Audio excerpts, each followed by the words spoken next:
Hello everyone, welcome back to the Zach GP channel, and in today's episode I have another post FP2 video, of course for F1 Fantasy ahead of the deadline. Now, as per usual, if you haven't seen any of these videos before that I make, basically what I do is I give you hard and fast information after FP1 and FP2, where this week basically just FP2, to give you the most up-to-date data to improve our F1 Fantasy teams ahead of the deadline. Now, as per usual, to my left you will also see the cost cap increases or decreases that each and every driver can get, with the amount of points that they will need to achieve that level.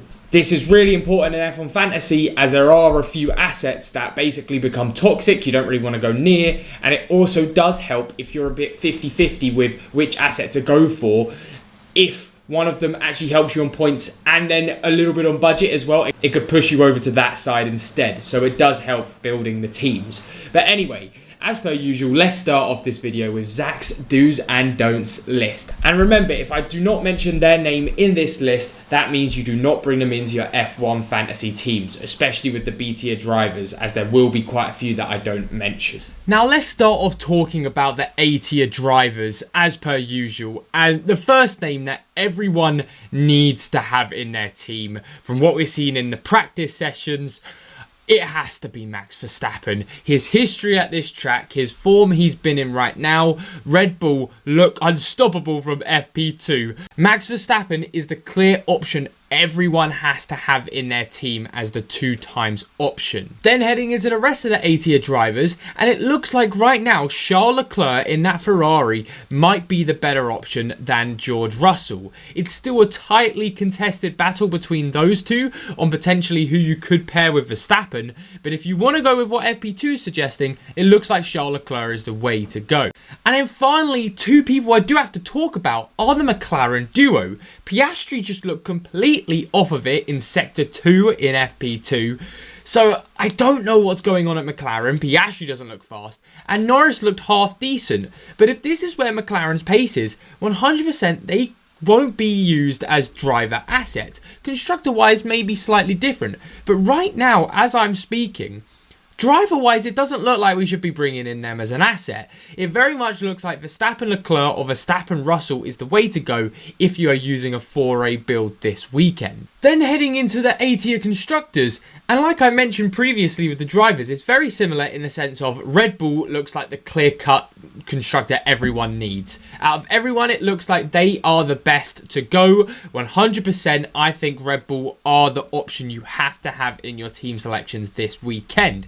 However, for the rest of them, it's kind of up for grabs. You can either go with McLaren if you want to stay with the status quo in thinking McLaren will just pick up the pace throughout the weekend. They're leading this championship. The car kind of dropped off that much. And if you're thinking that way, which is sort of the way I'm also thinking, then potentially you could go with McLaren and Red Bull.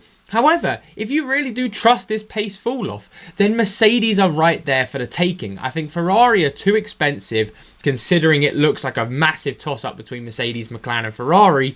So it looks like Red Bull and Mercedes potentially right now are the best options to go for. And if you want to stick with the status quo, it would be Red Bull and McLaren. And of course, now Williams is an A tier constructor. For me, they are just slightly too expensive these days, and they won't even give you that 0.6 million increase in the budget. So I think there's better B tier constructor options elsewhere, considering the gap between someone like a Williams to Mercedes now isn't big enough realistically to be properly looking at Williams as a viable option. Then heading into the B tier drivers, and as per usual, I'll split it up into two sections. The first section will be the budget options. So this is going off just everyone that you should bring into your team if you want to get the easy options to go increase in value. And those drivers would be Yuki Tsunoda, looks like the only guaranteed 0.6 million riser of everyone this weekend. And also with his form so far, he's actually looked pretty decent in Baku and in Kota, so he could score quite a few points for you. A very nice differential indeed.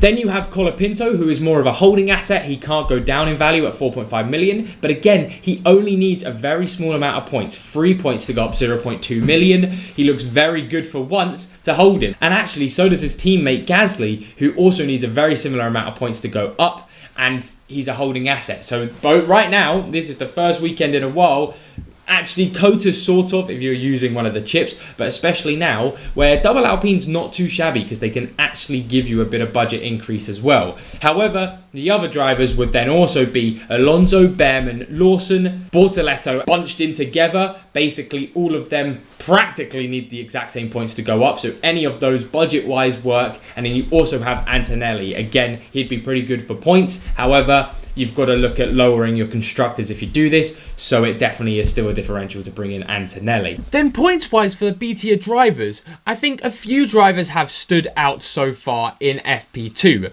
The first one is Fernando Alonso. Now, I don't like the longevity of this asset purely because he has those negative points coming in, and he'll lose the 30-odd points he got from Singapore, which makes him a hard asset to continue budgeting. However, just for Mexico alone, looks brilliant on points so far. He's in the top 10 of FP2, and we know Fernando Alonso is pretty quick everywhere.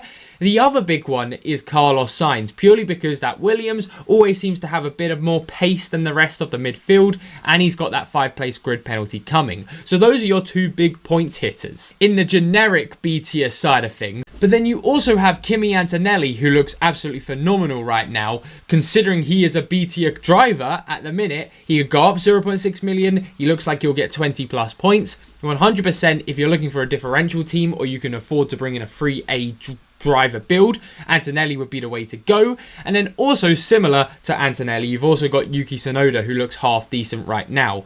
Both are great viable options if you're trying to build your teams around them. Realistically, it's can you afford Antonelli? If you can't, then drop down to Yuki Tsunoda. Then finally on the B tier constructors, it's been a long time since I've said this, no one has stood out. I would say it's not worth even mentioning any B tier constructor as a pro on my do's or don't list. So for me, it looks like two A tier premium constructors are the way to go. If you were forced into a B tier constructor, it still would be Racing Bulls. However, they haven't stood out. I don't think anyone there really does. So I think it's a no-go this weekend. Now, finally, before we look into the team selections, I do have to mention chips briefly, and the reason I say briefly is because it's not really a big weekend for any of the chips right now. Realistically, extra DRS, autopilot, no negative are all chips I wouldn't use around here right now. I would say if you still have extra DRS, autopilot, no negative, etc.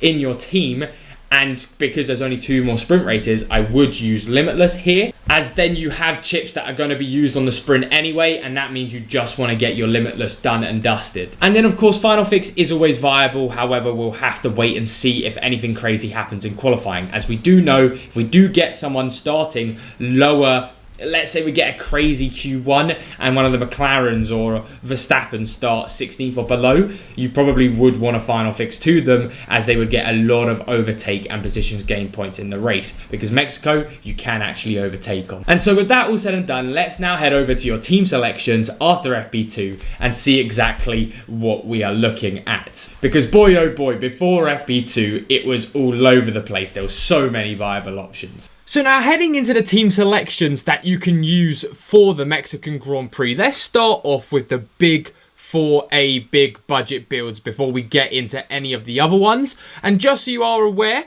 if you're looking at this right now and you're like, whoa, I could not afford this with the budget I have, don't worry, I'll be going through all of the different cost caps, different levels, and showing different teams for different budgets, but we start high and we'll end low. So straight away with this team, you have Verstappen, Leclerc, Sainz, Alonso, Colapinto, McLaren, and Red Bull. So this team very much is a mix of bringing in what's looked good in FP2, and also if you still think McLaren are the way to go. Verstappen as the 2 times, clear cut. Leclerc, now, if you don't think Leclerc is consistent enough, you can change that to George Russell. They're quite interchangeable. I think I'm swaying more to Charles Leclerc right now, just because of what we saw last race in Cota and last year in Mexico. However, if you want that consistent driver who's always around those levels of top 5, George Russell is an option. And then those B tier drivers, like I mentioned, Sainz and Alonso for the points, and technically they could still go up in budgets. Colapinto holding. It makes sense, this team. It is very expensive. However, this is probably the most mainstream 4A build you're going to get.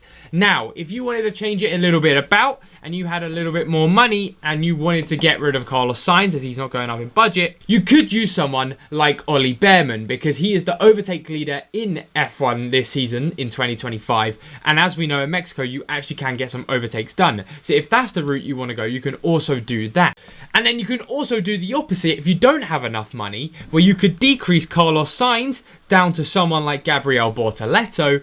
And then once you have Gabriel Bortoleto, you could also go down to Pierre Gasly. Now, I'm actually okay, like I mentioned, with using double Alpine this weekend. Just make sure you don't get in a hole that you can't dig yourself out of. However, double Alpine with Alonso is doable this weekend. So even if you had a Verstappen Leclerc team with McLaren and Red Bull like this, I would be happy with it. However, this is the only team out of the big budgets that I would recommend going with McLaren for, because you also have a different option, a different venue of something like this. Now, on my screen right now, you might be looking at it and thinking, what the hell is this? 0 McLaren assets, 3 ATIA drivers. It's a lot to take in, but from what we've seen from FP2, this is realistically the route that people apparently should be pushing. So I will show it. Am I 100% convinced on it? No, I'll be waiting for FP3 to decide which way I go from the McLaren Red Bull route to the Mercedes Red Bull route. However, if you can go this route, again, like I mentioned, Leclerc and Russell interchangeable with whichever one you feel best at. For me right now, like I mentioned, still Charles Leclerc. But you're able to fit in Kimi Antonelli, who looks like he'll be able to outscore on average compared to any B-tier driver 10 to 15 plus more points. And from what we've seen with McLaren so far, I don't think they'll be able to do that compared to a team like Mercedes. So you're actually gaining on points there by having that extra A-tier driver there. Now, you also have Alonso in this position and Colapinto as the holding asset. If you have a bit more money to splurge around, again, you can change Alonso up to a Behrman, a Sainz if you want to go the Williams route. However, this team very much, I think, will still be the differential heading into Mexico.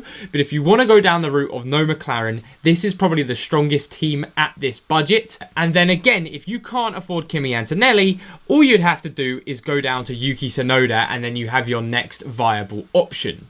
And get this, if you still can't afford the 4A lineup just yet, and you still need to stick with just a 1A premium driver of Max Verstappen on 2 times, well then you just go to the exact same sort of teams, but you just slightly reduce the cost more and more. So first of all, you start off with the Verstappen, Antonelli, McLaren, Red Bull teams. Again, we're going to do the exact same thing with the B-tier driver. If you can't afford this, you just drop Antonelli down to Yuki Tsunoda.